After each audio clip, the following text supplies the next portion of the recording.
Hola chicos, ¿cómo están? Espero que estemos bien. El video de hoy trata de dos cuestiones que tenemos ahí pendientes. La primera es sobre ya concluir el tema de Bonfil, de Guillermo Bonfil, sobre México Profundo. Es una discusión que me gustaría que concluyéramos a la brevedad para darle paso en el siguiente video a el, el tema de la microhistoria, ¿no? De la microhistoria y como esta distinta forma de comprender y de abordar no solo la historia, sino la idea del pasado y la metodología con la que recurrimos hacia ese pasado, explicar ese pasado, pues de alguna manera sí nos van a ir, pues ayudando, ¿no? O de alguna manera orientándonos, ¿no? Como para entender que no hay una, ni dos, ni tres, no hay varias formas de ir hacia el pasado, estudiarlo, analizarlo, explicarlo, comprenderlo, tratar de hablar de los hechos, tratar de hablar de las temporalidades, y esto siempre, bueno, depende de una metodología, ¿no? Entonces, es un poco por ahí que va la explicación. Y la segunda parte del video voy a tratar de explicarles bien a bien eh, lo del el tema del artículo periodístico, que es muy importante, con el cual vamos a terminar el semestre, ¿de acuerdo? Bien, que estaba yo buscando a Bonfil, Guillermo Bonfil, y quería mostrarles otra foto porque ya tuvimos una primera. Según yo tenía varias, pero bueno, no, ya saben que luego las computadoras no ayudan. Esta es muy bonita. Bueno, Guillermo Bonfil en general es un personaje icónico no solo de la historia, obviamente en la historia, pues compartió, ay, perdonen, compartió desde la teoría pues de alguna manera un cierto materialismo, un estructuralismo, ¿no? Es decir, no tenía como muy definido una parte fundamental para la historia, pero sí para la arqueología y sí para la antropología, que son los estudios donde más profundizaba. Eh, Y de alguna manera lo podemos asociar justo como a esta creencia de un pasado en constante mejora, ¿no? Entonces, y una idea de rescatar pues no del abandono, pero sí hay que decirlo, ah, de esta controversia que nos causa incluso hasta la fecha, ¿no? Este, la parte el papel que tienen o el espacio que compartimos con los pueblos indígenas, ¿no? Entonces, parece que lo lee desde otra perspectiva, que es completamente bienvenida y que justo hay que analizarlo, ¿no? Aquí está Guillermo Bonfil, hola, hola doctor Guillermo Bonfil, maestro Guillermo Bonfil, aquí seguramente en uno de sus estudios o de vacaciones en el trabajo, no lo sé. Bueno, Guillermo Bonfil, ya para ir cerrando un poco la discusión que les mostraba yo la semana pasada, eh, concluye su trabajo, concluye su estudio, pues justo, perdón, tratando de darle un lugar, un papel esencial, no especial, sino esencial a los pueblos indígenas y sobre todo a estas colectividades compuestas por personas que se identifican con lo indígena dentro de la memoria mexicana, ¿no? Y reconocer que pues justo son agrupaciones eh, con valores, tradiciones, ¿no? Costumbres diferentes y que de alguna manera tendríamos que revalorar, ¿no? Tenemos que revalorar no solo como la otredad, porque esa discusión ya la tuvimos, ¿no? O sea, vamos, se los di a propósito, la discusión de la otredad, ¿no? Lanzada muy de manera un poco improvisada, ¿no? Pero justo lo que pretende esta discusión es cuestionar por qué cuando hablamos de lo indígena nos referimos a esta parte como si fueran otros, ¿no? O sea, justo eso. Es decir, cuando volteamos a ver a nuestros colegas en el metro, ¿no? Nos preguntamos por muchas características en el transporte público, pero no los vemos como algo completa y absolutamente o socialmente diferente, ¿sí me explico? Es decir, podemos encontrar como esas diferencias. A lo mejor de vestimenta, a lo mejor de, incluso hasta de tipo de habla, ¿no? Los conceptos que usamos, las palabras, pero no los observamos como si realmente pertenecieran a un grupo ajeno a nosotros, ¿no? Es decir, vas en el metro y alguien te pregunta, disculpe, ¿me puede dar su hora? Y tú contestas a tal hora, ¿no? Te lo pregunta con un lenguaje un poco distorsionado, diferente, y haces el esfuerzo. Pero si te preguntaran desde otro lenguaje o otro idioma, ¿no? Vamos a suponer inglés, lo que veríamos ahí es como una alternancia, sí, o sea, una diferenciación meramente nacionalista, ¿no? O sea, referente al país, ¿no? Ah, seguramente es de otro país y me está preguntando en inglés que este es mi país, ¿no? O sea, en español. Pero cuando se trata de la cuestión indígena, bueno, la cuestión indígena, no podemos decir que es muy general, cuando se trata de la convivencia con las personas a las que nosotros nos referimos como indígenas, justo esa cuestión de la convivencia es muy lejana, ¿no? O sea, no, son pocas realmente los elementos que nos permiten o nos permitirían dialogar con estas personas, ¿no? Incluso quizá culturalmente cargamos con una cuestión hasta de diferenciación social, ¿no? O sea, en ambas partes, ¿no? O sea, ¿no? Entonces, la pregunta es esa, ¿no? O sea, ¿por qué cuando vemos un extranjero o alguien que nos habla en otro idioma, no vemos una diferenciación social necesariamente, sino lo que vemos es una diferenciación nacional o una diferenciación cultural, ¿no? Pero cuando se trata de algunas personas indígenas, sí vemos y sentimos una diferenciación social importante, porque además son comunidades estrechamente ligadas a la marginalización o a la marginalidad. Pero justo ahí es donde quiero aterrizar un poco, ¿no? O sea, en este cuestionamiento dialógico, o sea, de por qué no entablar, o sea, por qué el diálogo con estas comunidades y con estas personas es tan complejo, tiene que ver con la pregunta, ¿no? Que les voy a hacer. La gente que habla náhuatl lo ha hablado por lo menos hace, así mínimo, con estudios antropológicos y arqueológicos y etnológicos que de verdad que han hecho muchísimos investigadores, 800 años. O sea, en estas tierras se ha hablado durante 800 años náhuatl, ¿no? Y nos sigue extrañando la gente que lo habla. O sea, esa es como la pregunta, no es capciosa, es una pregunta conceptual muy complicada, ¿no? O sea, ¿por qué si una persona de Milpalta me habla en náhuatl me extraña? O sea, se me hace extraño, ¿no? O sea, como un extrañamiento, ¿no? Pero históricamente,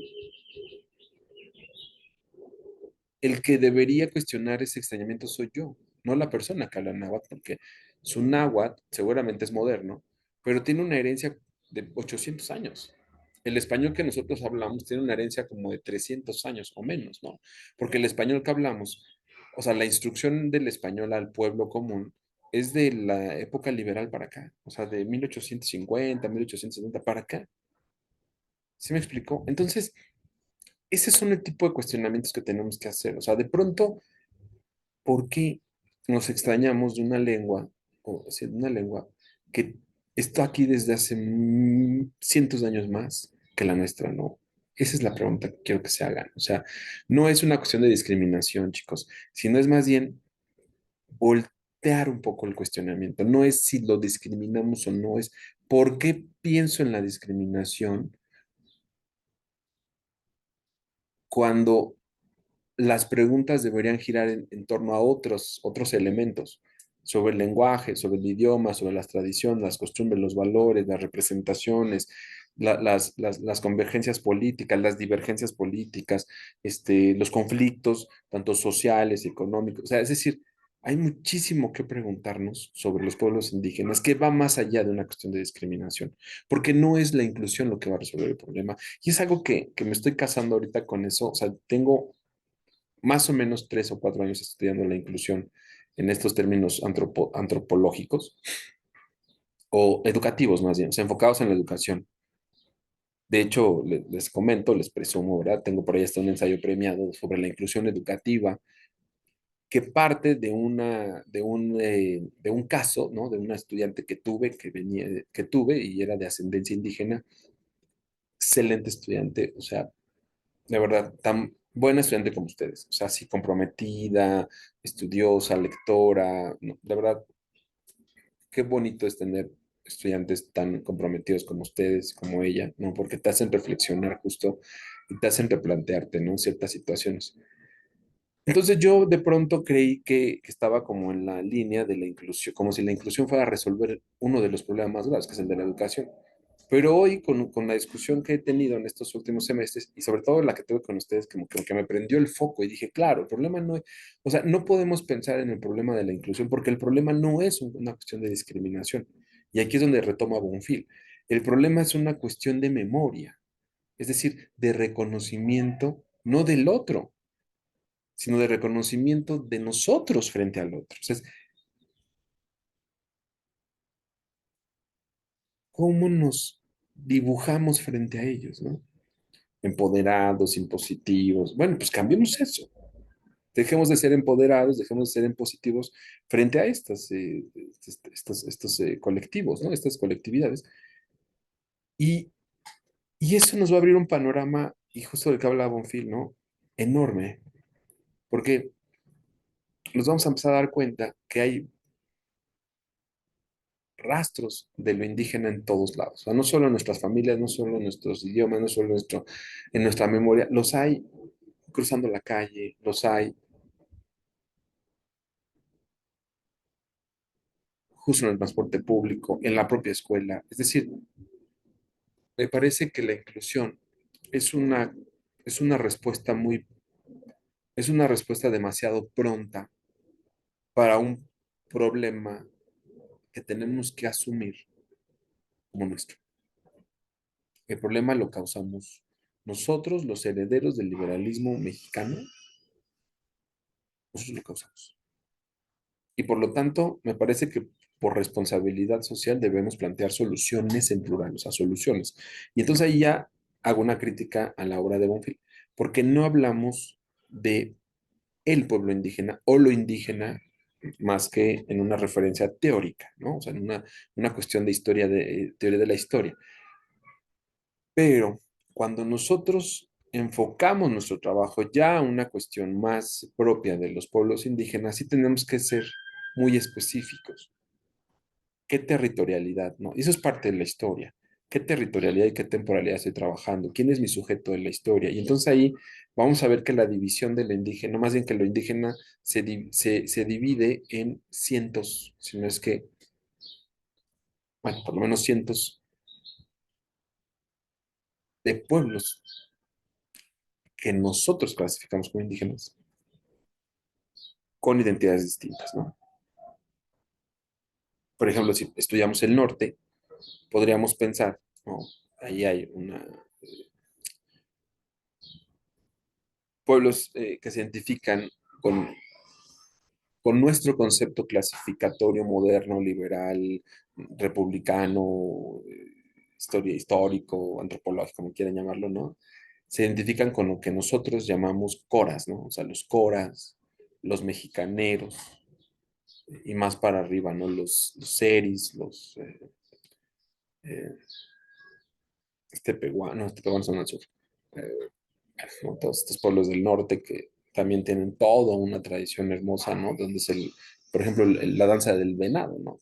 Nosotros le llamamos danza del venado, en realidad es un ritual en torno a la cacería y la lluvia, etcétera. Pero bueno, nosotros ya saben, todos lo sintetizamos y lo reducimos y así lo han criticado los historiadores sobre el pensamiento que heredamos de la ilustración, ¿no? Todo lo queremos clasificar y creemos que clasificándolo y analizándolo y comprobando lo que nuestros ojos nos dicen que está ahí, ¿no? Eso es una reflexión filosófica, creemos que ahí hay ciencia, ¿no? Entonces, por eso lo clasificamos todo. Pero de pronto, y ahí esa es la crítica que hace Foucault y muchos otros historiadores, ¿no?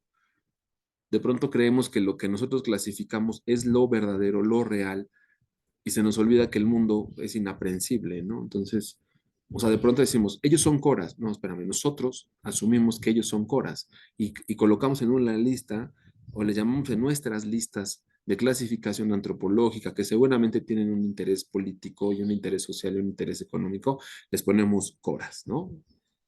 Pero seguramente esa colectividad tiene sus propias formas de autonombrarse, tiene las formas de nombrarnos a nosotros y además dentro de su memoria, bueno, dentro de su construcción de la memoria, hay toda hay una historicidad o una relación histórica con los que no son coras o como se denominen ellos mismos. Entonces, esa relación histórica es justo de la que quiero hablarles. O sea, así como se divide, cuando hablamos de el pueblo, lo indígena, ¿no? Empieza a dividirse dependiendo del territorio, la temporalidad y el sujeto histórico, la metodología con la que lo analicemos, los conceptos clave, ¿no? Si les vamos a llamar, si vamos a estudiar tradiciones, si vamos a estudiar la comida, si vamos a estudiar la memoria, si vamos a estudiar los códices, si vamos a estudiar las huellas ambientales, si vamos a estudiar sus conflictos territoriales, si vamos a estudiar su resistencia agraria, si vamos a estudiar, ¿sí? O sea, dependiendo cómo nos vamos a acercar a estas colectividades,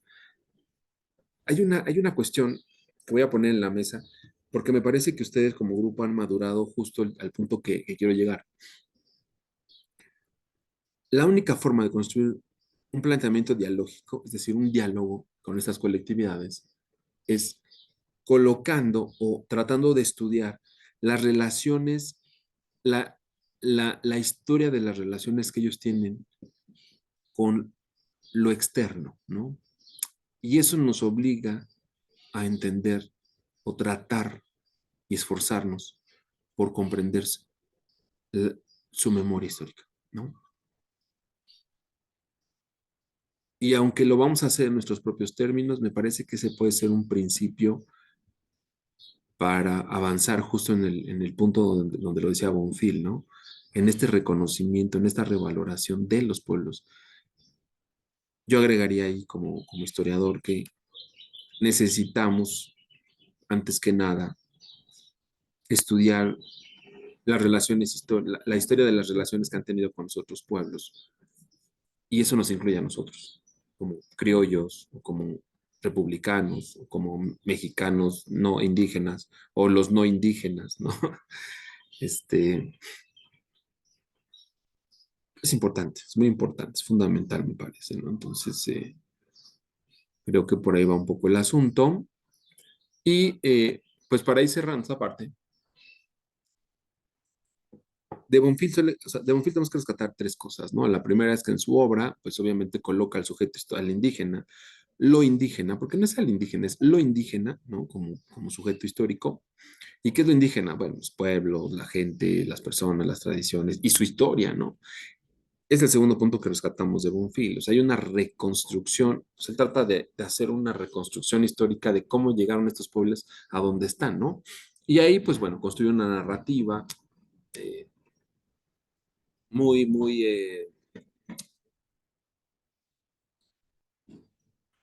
pegada, muy estrechamente relacionada con la historia científico-biológica, antropológica, etnológica, arqueológica, que hay sobre la el poblamiento de América, ¿no? Entonces, Monfils la cree y la repite, ¿no? En su libro, y me parece que es de las partes que hoy en día podemos criticar fuertemente, porque hay demasiados vacíos en esa historia, eso no se contaba en clase, ¿no? O sea, decimos cruzaron el estrecho de Bering como si hubiera sido sencillo, ¿no? Yo creo que por las condiciones de frío y como vive la gente el día de hoy, me atrevo a decir que cruzar el estrecho de Bering debe haber sido o un desafío mayúsculo o una teoría que salva, más bien, una hipótesis que salva la teoría de la evolución occidental, ¿no?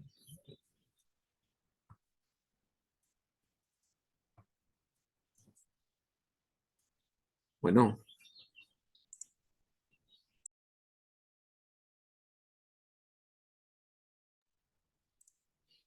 perdonen, ya regresé. Tenía una llamada ahí de mi esposa. Bueno, entonces, les comentaba, ya para ir cerrando lo de la obra de Bonfil, estamos de acuerdo en que justo en estas dos cuestiones que ya mencioné, la historia antropológica o histórico-antropológica, la historia del poblamiento de América, ¿no? Desde una perspectiva antropológica y que él de alguna manera liga con la arqueología. Lo segundo es que toma a lo indígena, a lo indígena que después en la narrativa lo va a ir convirtiendo en los pueblos indígenas, ¿no? Como sujeto histórico y justo en este reconocimiento y revaloración, ¿no? Como si fuera una deuda que tiene o que tenemos ahí con ellos. Y el tercer punto, que quizás es una crítica que yo hago no a la obra, sino en general a esta perspectiva, es que eh, la historiografía indigenista, está dentro de nuestra materia de teoría, ¿no? Podemos hacer esta crítica conceptual, es que no rompen este análisis de lo indígena como lo otro, ¿no? O sea, sigue presentándose como una diferenciación entre lo que nosotros académicamente pensamos de aquellos objetos de estudio llamados indígenas y al que vamos a colocar como sujeto histórico de nuestras narrativas, ¿no?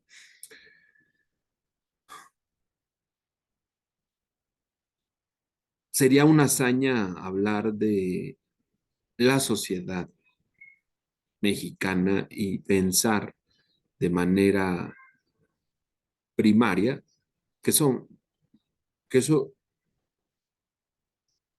nos, nos atañe a todos, ¿no? O sea, que no hay pueblos indígenas y que tampoco hay pueblos y colonias criollas diferenciadas, que todos somos habitantes de una territorialidad gobernada por grupos con interés políticos, pero que al final estamos en la misma situación que a los que llamamos indígenas, es decir, estamos dominados, tenemos carencias, este, intereses políticos, económicos, y yo creo que ahí es donde está el diálogo, y una historia de las relaciones no solo con los indígenas, sino de relaciones entre nosotros mismos, ¿no? Entonces, yo creo que eso rompería un poco, por lo menos, la conciencia que tenemos, hemos construido a partir de que ellos se valen como por otra parte, ¿no? Como si tuvieran una historia diferente.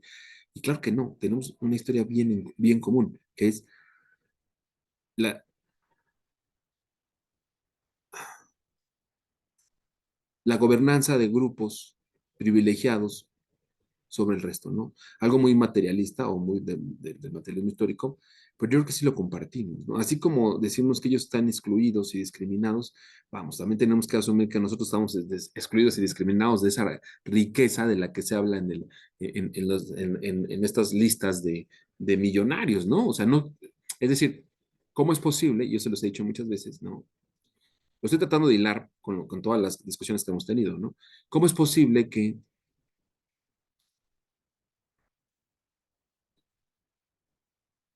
el acceso al bienestar esté privilegiado de manera tan profunda entre ciertos grupos y otros, ¿no? O sea, yo les he dicho, pongan atención, ¿no? Y cuestionen cuando vemos un Porsche, pero no uno, vamos, ¿cuántos Audis vemos en la calle? ¿Cuántos BMW? ¿Cuántas Mercedes? ¿Cuántas camionetas de moda? Apenas sale una camioneta china eléctrica y uno ya ve miles en la calle, cientos en la calle. Es decir, que sí tenemos que cuestionarnos esa parte, ¿no? O sea, la estructuración de una sociedad donde los grupos dominantes regularmente imponen privilegios es algo que hemos ido replicando. Y cuando decimos replicando, nosotros lo replicamos y justo por eso no vemos como o no vemos la unidad social con los que llamamos indígenas, sino que los vemos justo como esos desprotegidos, ¿no? Y que tenemos una responsabilidad con ellos. Ya voy a dejar de compartir como ves porque seguramente se enojaría de lo que estoy diciendo.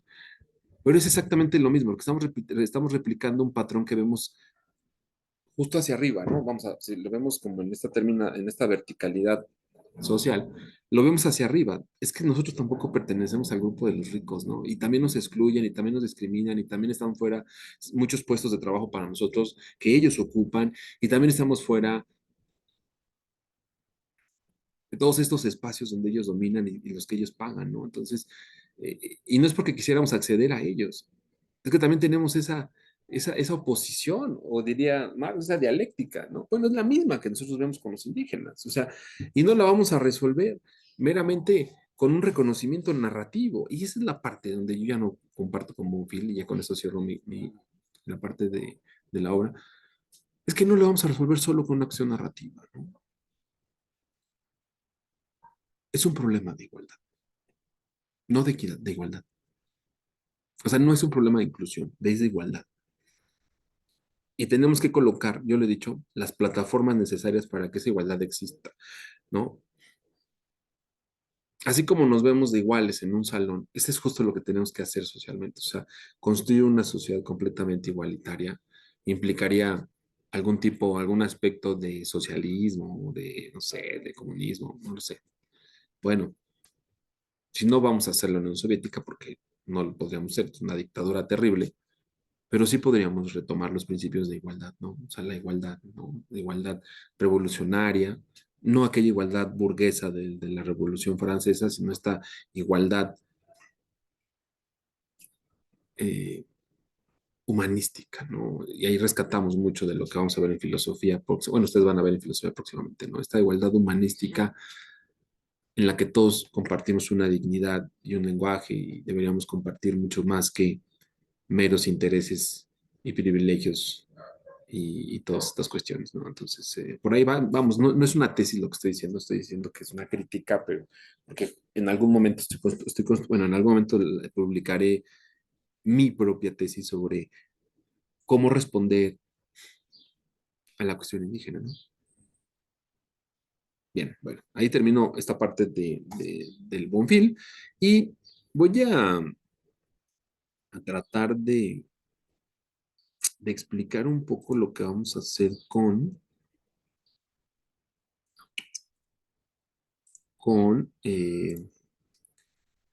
el, mm, un poco con el artículo académico, ¿no? Se los compartí, esto lo hice en la IA. Dice instructivo para escribir un artículo periodístico sencillo y simple, ¿no? Que es lo que yo espero de trabajo final, en el producto integrador que van a integrar a su periódico. Decía yo, paso uno, elige un tema, selecciona un tema relevante de interés para tu audiencia, asegúrate de que sea algo que puedas investigar y sobre lo que puedas obtener información confiable, y de ahí, pues eso es un ejemplo, ¿no? La importancia de la sostenibilidad en las universidades. Es mi tema. Todavía no es el título, es el tema que yo traigo, ¿no? Pero es conforme a lo que le voy a dar vueltas, ¿no? Ahora, el tema que yo elijo, pues debe responder a un problema prototípico y lo voy a abordar desde el incidente crítico de teoría de la historia. Eso lo tienen que colocar en su artículo sí o sí. Este artículo responde al problema prototípico tal desde el incidente crítico de teoría de la historia que es tal, ¿no? No se los voy a dar aquí porque ustedes tienen que ir a Classroom. Yo se los puse ahí desde el primer sábado de clases. Ahí les dije, ahí está el problema prototípico y ahí están todos los incidentes críticos. Tienen que ir a ese archivo en aspectos generales y lo pueden descargar. Se los puse en PDF para que lo hagan. ¿De acuerdo? Bueno, la investigación del tema, pues obviamente eso ya lo tienen, ¿no? Les dije, me interesa mucho que ustedes de alguna manera, pues sí, toquen y expliquen qué han aprendido de la clase, ¿no? O sea, no quiero una argumentación comparativa entre un discurso presidencial, el discurso de Lina. No, no, no, no, no. O sea, lo que quiero es lo que he aprendido en clase, ¿no? Que es sujeto histórico, temporalidades, revisionismo, ¿no? Revisar las tesis de la historia, quiénes son los sujetos, qué conceptos se usan. Eso es lo que quiero que lleven y hagan un análisis justo como eh, de estos de discursos oficiales, ¿no? Y bueno, yo siempre les he dicho, hay que ir a una fuente confiable, ¿no? Si es un recurso que proporciona información precisa y verificable, como un sitio web gubernamental, una publicación académica o un medio de comunicación respetado, ¿no? O sea, en este sentido, pues sí, ustedes pueden ocupar uno o dos, pero que cumplan con esto, ¿no? O sea, preciso, verificable, una publicación académica o una comunicación respaldada, ¿no? Que sea no sé, un artículo de la UNAM o de la Universidad de Rosario Castellanos o de la UAM, es decir, que sí traiga un sello editorial importante, un periódico serio, ¿no? Bueno, que hoy en día encontrar periódicos serios, híjole, es bien complicado, ¿no? En fin, y ya, reúnen información. Paso 3, escribe un título atractivo. Y entonces ya tengo mi tema, ya lo fui desarrollando, pero necesito un título que atrape la atención, ¿no? Dice, el título debe captar la atención de los lectores y resumir el tema principal del artículo de manera clara y precisa. Yo les propongo que se comprometan a que tenga 7 palabras, no más, no menos. Aquí el título, por ejemplo, Universidades Sostenibles, el futuro de la educación. Entonces, eso ya llama, ¿no? Así como, ¿cuál es el futuro? ¿Por qué habla de sostenibilidad? ¿Qué va a pasar con la educación? Bueno, pues ahí está. El título responde a ello, ¿no? Bueno, y luego viene el paso 4, ¿no? Redacta la introducción. Dice, la introducción debe proporcionar un resumen breve del tema y captar el interés del lector. Esta parte es muy importante, por eso en la parte de la introducción debe de poner, este artículo responde al problema prototípico tal, desde el incidente de teoría de la historia tal, ¿no? Y ya ponen a partir de un análisis del discurso del presidente López Obrador, de fecha, ¿no? 3 de marzo de 2018, o del libro del presidente López Obrador, o de lo que dijo en una entrevista, o de lo que mencionaron en un programa, o, ¿no? O sea, ahí es lo que van a hacer, ¿no? Van a ir a explicar y luego van a decir que ustedes con sus herramientas de análisis que han aprendido en la clase, pues van a hacer una interpretación, una crítica de este discurso, ¿no? Aquí les pongo un ejemplo que está un poco largo, ¿no? Dice, cada vez más universidades están adoptando prácticas sostenibles para reducir su impacto ambiental. Según un estudio reciente, más del 70% de las instituciones educativas en el país han implementado políticas ecológicas en los últimos 5 años, ¿no? Y ahí está el ejemplo, ¿no? Tiene que ser una introducción chiquitita, ¿no? De 2, 3 líneas, nada más, 5 líneas máximo, ¿no? O sea, debe caber, debe tener el espacio para estar dentro de lo que del número de palabras que les puse, ¿no? O sea, no, la introducción tiene que ser muy breve, atractiva y directa, ¿no? Paso 5, desarrolla el cuerpo del artículo.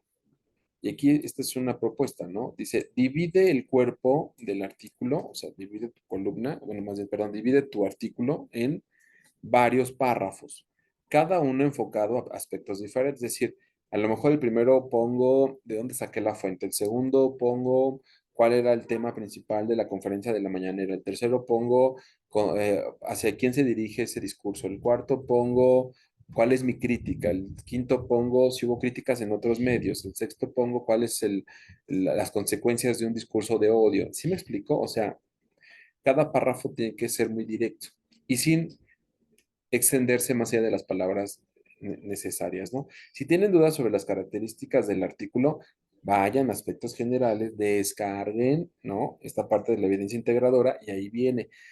No se los doy porque es que los tengo, o sea, chicos, lamentablemente tengo que estarlos motivando a que revisen el Classroom, o sea, cuando es su obligación. Pero bueno, también entiendo que estamos en una formación y en una formación disciplinar y que este es el primer semestre. ¿De acuerdo? O sea, lo entiendo y no por ello voy a permitir que lo omitan, sino más bien voy a seguir motivando a que recurran al Classroom, ¿no? Dice, usa subtítulos para organizar la información y facilitar la lectura, ¿no? Entonces, subtítulo 1, iniciativa. Bueno, aquí esto me lo puso la IA, pero vamos, yo no creo que sea necesario. Pueden usar un subtítulo o no. Pero lo que sí es que dice, el párrafo es una unidad de texto que desarrolla una idea específica dentro de un cuerpo del artículo. Es decir, cada párrafo debe cuidar bien a bien que hable de lo mismo, ¿no? O sea, que sea una unidad, que esté unido a lo que se está diciendo. O sea, no empiezo hablando del presidente y termino hablando de Palestina, o termino hablando de la cultura judía, o empiezo hablando de la cultura judía y termino hablando de Hitler. O sea, no. Tiene que ser una unidad en la idea, ¿no? Empiezo hablando del discurso presidencial y termino diciendo qué del discurso presidencial, ¿no?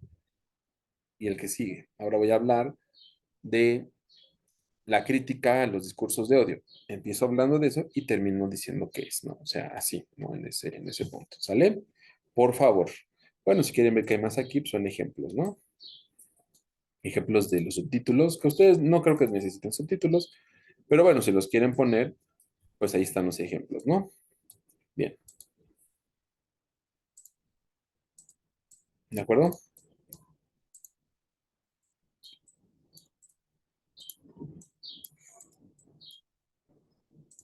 Bien, y luego viene el paso 6. Concluye con una reflexión o llamada a la acción, ¿no? O sea, ahí si ustedes pueden, en su conclusión, dice, debe resumir los puntos principales del artículo y si es posible, ofrecer una reflexión final o una llamada a la acción. O sea, ahí lo que yo les comento es que si traten de que su conclusión sea fuerte, una invitación a reflexionar, a evitar los discursos de odio, a no ser partidista en la cuestión histórica, a defender la memoria como un derecho, a la posibilidad de un revisionismo sobre la historia oficial. O sea, sí motiven a que la conclusión sea algo contundente para que el lector se sienta atrapado, no solo desde el título y no solo desde la introducción, sino que al final se siente identificado con lo que ustedes están haciendo, ¿no? Que en este caso es como una especie de análisis reflexivo de los discursos, ¿no? Y bueno, aquí les puse un ejemplo, ¿no? En conclusión, la sostenibilidad en la universidad no solo es una tendencia, sino una necesidad para asegurar un futuro saludable y sostenible. Todos podemos contribuir desde los estudiantes hasta los administradores para crear un entorno más verde, ¿no? Entonces ahí está la propuesta, ¿no? Digamos que como ejemplo, ¿de acuerdo? Bien, bueno, aquí está, listo. Y luego viene el paso 7, ¿no? Dice, revisa y edita tu artículo. Esto es muy importante, o sea, no solo termino a las 12 de la noche, un día antes para entregarlo, hay que hacerlo antes, justo para que ustedes puedan cerrarlo, ¿no? Dice, revisa tu artículo para corregir errores gramaticales de puntuación y de estilo, ¿no? Es muy importante, o sea, las comas son fundamentales, no hay un exceso, pero sí cada que yo corto la idea, una coma es muy buena. Un punto es cuando la idea de plano no se une, pero sí en el párrafo, entonces uso un punto y seguido. Un punto y aparte siempre es un salto de idea, ¿no? El estilo, bueno, pues es un estilo en cuanto a cómo se los pedimos, ¿no? 1.5 espacio interlineado, Arial 12, etcétera, etcétera. Eso es parte del estilo, ¿no? Dice, asegúrate de que la información sea clara y precisa. Y eso es muy importante cuando nosotros escribimos, ¿no? Que la información que damos sea sumamente clara y precisa. Evitemos las muletillas, ¿no? El este, de aquello, sin embargo, o sea, sin embargo, ¿no? O sea, sin embargo, es un cambio de idea rotundo, entonces hay que tener cuidado, ¿no? Por ello, tenemos muchas muletillas, entonces hay que evitarlas. Ahorita les voy a decir cómo. Pida a un compañero que lo lea y ofrezca sus comentarios. Aquí ya no vamos a hacer esto porque no nos da mucho tiempo. Dice gramática, conjunto de reglas que rigen el uso correcto de una lengua y estilo, forma particular de escribir que hace que a un autor se distinga de otro. ¿No? Aquí ustedes tienen que tienen que tener cuidado con la gramática y forjar su propio estilo, ¿no? Y completo el artículo periodístico. Y después de la revisión, pues viene el artículo completo, cómo debe completarse, debe tener un título, debe tener una introducción, debe tener un cuerpo argumentativo, ¿sí? Aquí tiene tres subtítulos, cada uno se despliega, uno, dos, tres, ¿no? Y tiene una conclusión, ¿sale? Así es como se compone su artículo, título, introducción, cuerpo del artículo y conclusión, ¿sale? ¿Sí? Perfecto, ¿no? Entonces, el cuerpo del artículo obtiene algunos subtítulos, si los necesitan, pónganlos, si no, no, es muy chiquito lo que van a hacer y listo, ¿no? Y finalmente, cuando se publique su artículo, que es justo cuando lo colocan ya revisado en el periódico completo de su equipo, y la forma en la que se imprime, ya sea en PDF o de manera física, ese ya es la publicación de su artículo, ¿no? Y pues lo pueden compartir en blogs, lo pueden compartir en redes sociales, ¿no? Lo pueden compartir con mucha gente en la lectura, ¿de acuerdo? ¿Sí? Entonces, es importante que tengan este esquema, se los voy a compartir en un ratito en el apartado que dice aquí sube tu ensayo. Ahí se los voy a compartir para que lo tengan a la mano. Y quiero mostrarles algo. Les prometí que les iba a mostrar las bondades maravillosas de este.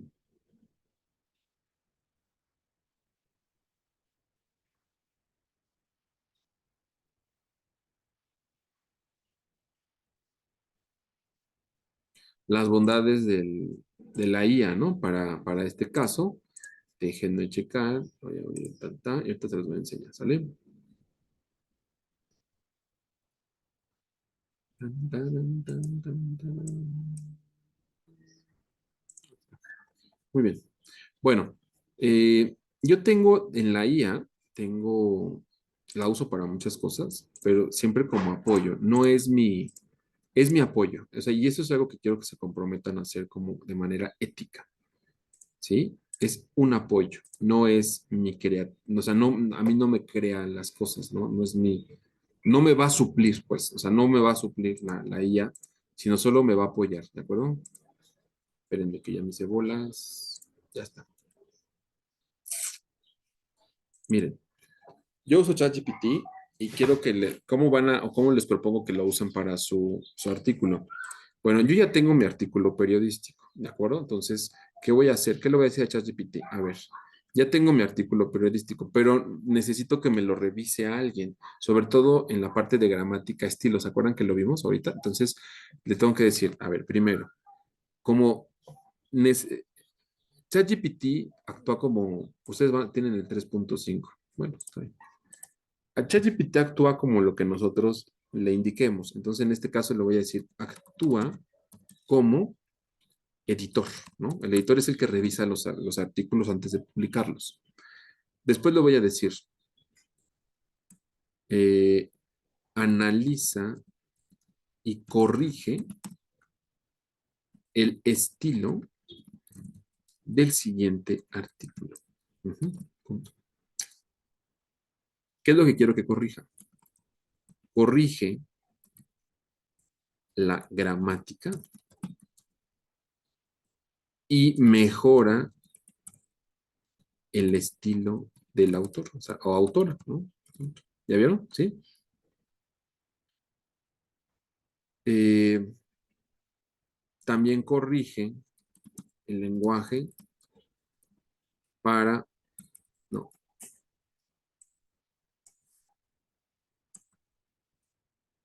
mejora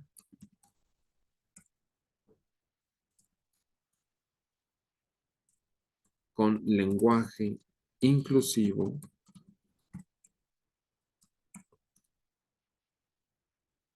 y reescribe el artículo para que esté escrito en tercera persona del singular, o sea, el otro, ¿no? Usted, ¿no? En tercera persona del singular, el tú, ¿no? Perdón, me estoy equivocando. En tercera, en CS es en segunda persona, perdón, en segunda persona del plural, ¿no? Es usted. Ya si son muy agringados, pues pueden poner en voz pasiva, ¿no? O está escrito en voz pasiva, ¿no? Es como un tipo de tercer persona del plural en Estados Unidos, ¿no? Como, o sea, el se sabe, el usted, ¿no?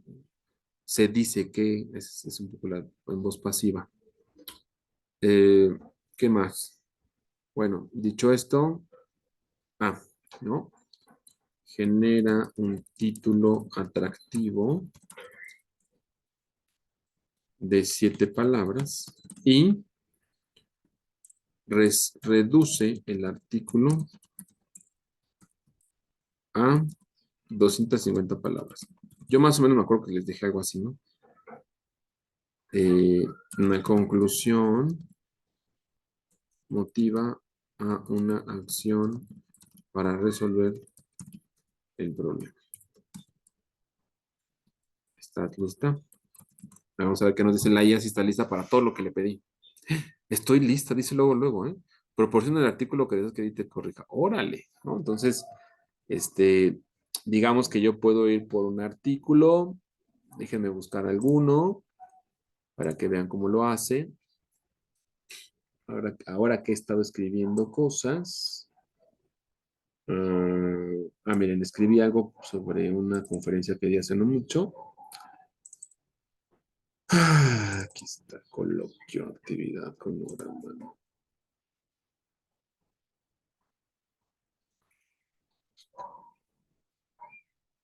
Conferencias, Dussel, aquí están bien. Yo escribí esta conferencia, ¿no? Fíjense. Entonces, voy a volver a compartir.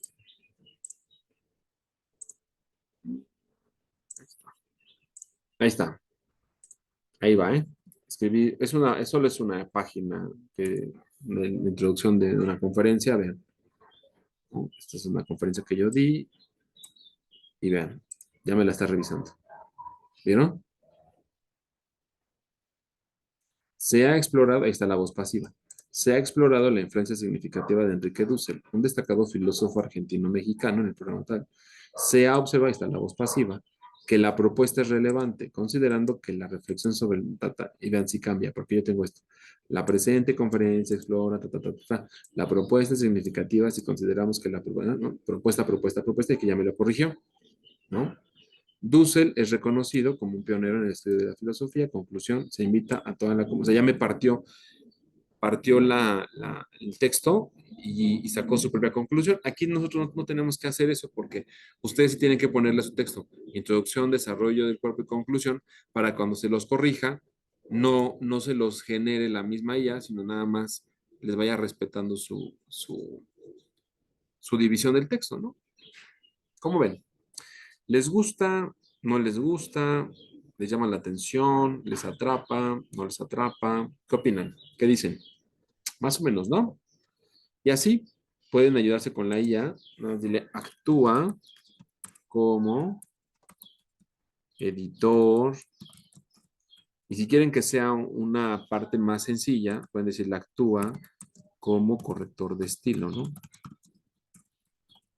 Ahora, la IA solo va a revisar la parte de su texto, chicos. O sea, no les va a decir si están bien, si están mal, si está correcto lo que están diciendo. Eso no lo va a hacer la IA porque no es el maestro. La IA solo corrige texto, te ayuda a construir un mejor argumento, a mejorar el lenguaje inclusivo, colocarlo. Es decir, te ayuda a evitar redundar en palabras. Puedes decirle, no quiero que haya pleonasmos o no quiero que se repitan palabras o eliminan las muletillas de mi texto y lo va a hacer, ¿no? Y eso les va a ayudar mucho. Quiero que lo usen para mi artículo académico, pero lo voy a dejar grabado. Yo espero que sean honestos y lo hagan primero desde cero y luego ya nada más ocupen la IA para corregirlo. ¿Por qué se los digo? Porque el día que me suban su artículo, yo voy a revisar justo. Yo tengo una versión diferente de ChatGPT, que es ChatGPT cuarto nivel. Ustedes van a usar seguramente el 3.5, que es el gratuito, ¿sí? El cuarto nivel, lo que me permite como docente es revisar si ustedes están haciendo su tarea con la IA o se están plagiando. O sea, es lo que me permite hacer. Entonces, yo voy a pasar sus artículos a eso. Y si me dice el ChatGPT, o sea, en su análisis de texto me dice, este estudiante muy probablemente hizo el artículo con IA, chicos, voy a hablar con ustedes seriamente ese día y seguramente habrá una repercusión en la evaluación. Entonces les pido que sean honestos. Hay que usar la tecnología y la mejor forma es que nos ayude, que sea nuestra herramienta para mejorar, pero no que sea nuestra sustituta. Yo no le doy clases a una IA para que ustedes hagan sus artículos con la IA, ¿verdad? Se les enseño esto para que se apoyen en la IA y mejoren su propio trabajo y sean buenos historiadores, que estoy seguro, o, bueno, filósofos historiadores, que no tengo ninguna duda que lo serán, ¿de acuerdo? Todas y todos. Muchas gracias, chicos. Ya esto sería todo. Les agradezco, de verdad, les mando un fuerte abrazo. Me encanta darles clase, no saben cómo ustedes son la esperanza de muchas cosas, ¿no? El estar en Justo Sierra, estar ahí con ustedes, la verdad es que es muy padre verlos cada 8 días, aunque de pronto me reclamen que no les doy clase y esas cosas. Pero me gusta que sean, que critiquen, que me expresen lo que sienten. Y por supuesto, como lo dije ese día y lo voy a sostener a la posteridad, yo no soy látigo, yo no uso látigo, no los voy a castigar, al contrario, estoy muy agradecido de su honestidad, porque eso me va me ayuda a comprender y dialogar con ustedes sobre lo que está sucediendo, sobre lo que les preocupa, y yo espero seguir mejorando, ¿no? O sea, seguir mejorando, porque eso me ayuda a mí también, mejorar, ¿no? Los profesores no somos perfectos y no tenemos por qué preguntarnos por la perfección del docente, ni mucho menos del estudiante. Más bien la pregunta sería cómo generar un aula más confiable, más segura y mucho más disfrutable para todos, ¿de acuerdo? Muchas gracias, de verdad que les agradezco todo y nos vemos el día sábado.